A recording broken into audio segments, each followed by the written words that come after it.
But I want to move to an area to talk about the legal basis of what President Trump has done. President Trump said, Mr. Greer, that he had no choice in terms of Canada, and I live 50 miles away from the Canadian border. He had no choice but to bypass Congress and to impose an emergency 25% tariff on Canada to stop, quote, the massive, end quote, amount of fentanyl and, quote, the millions and millions of undocumented immigrants coming from the northern border. Unfortunately, that's a lie.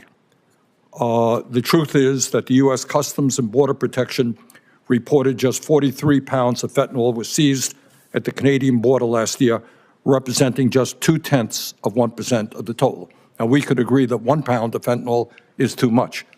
But if 0.2% constitutes an emergency, my guess is illegal drugs are coming in from every country in the world. And that gives the President of the United States incredible power to determine tariffs.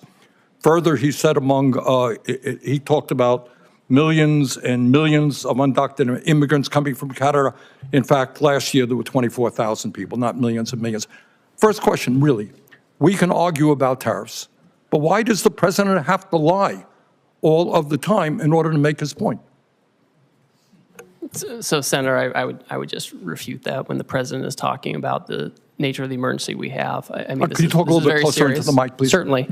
Senator, I would just say, I think you need to look at what the President issued in terms of the order for the legal basis for what we're doing, right? I mean, the President very rightly hit on this issue of fentanyl migration coming from northern and southern borders, and it's a real emergency.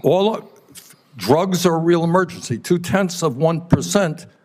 You can then argue illegal drugs come from every country in the world. If you declare that as an emergency, you're giving the President of the United States unbelievable power. Let me go on that point. Let me mention to you what you probably know. 7 Republicans have joined a number of Democrats on legislation reasserting Congress's ability to play an active role in trade and tariffs. That, on the Republican side, was led by Senator Grassley.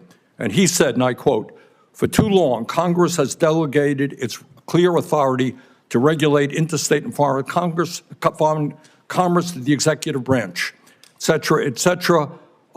He wants to reassert Congress's constitutional role and ensure Congress has a voice in trade policy, end of quote. In the last 2 weeks, all we have seen is reports in the newspaper. Congress has not had 1 ounce of authority in determining tariff policy. Do you think Congress should be completely left out of the process? Or does the President have emergency power to do anything he wants with regard to tariffs? Senator, my staff has had over 200 meetings with congressional offices in the past 2 months to consult. The President's been very transparent about what he wants to do on tariffs. Congress delegated a law to him to take this action. Mr. Greer, you can have all the meetings you want. You and I had a nice meeting.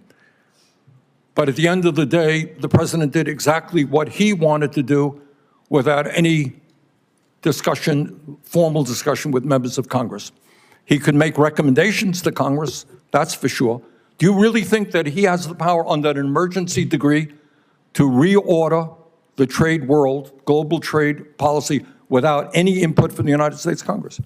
Sir, Congress gave him this law where if he determines a national emergency, he can take appropriate action to regulate imports. That's what he's done. And you think it's a national emergency that 0.2% of fentanyl coming from Canada constitutes a national emergency? Sir, do you?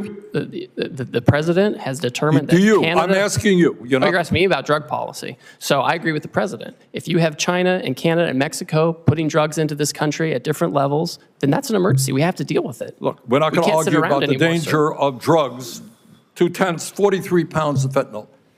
On that basis, the President can declare an emergency with any country on earth and take unlimited power. That's called authoritarianism. Okay? That's not what a democracy does.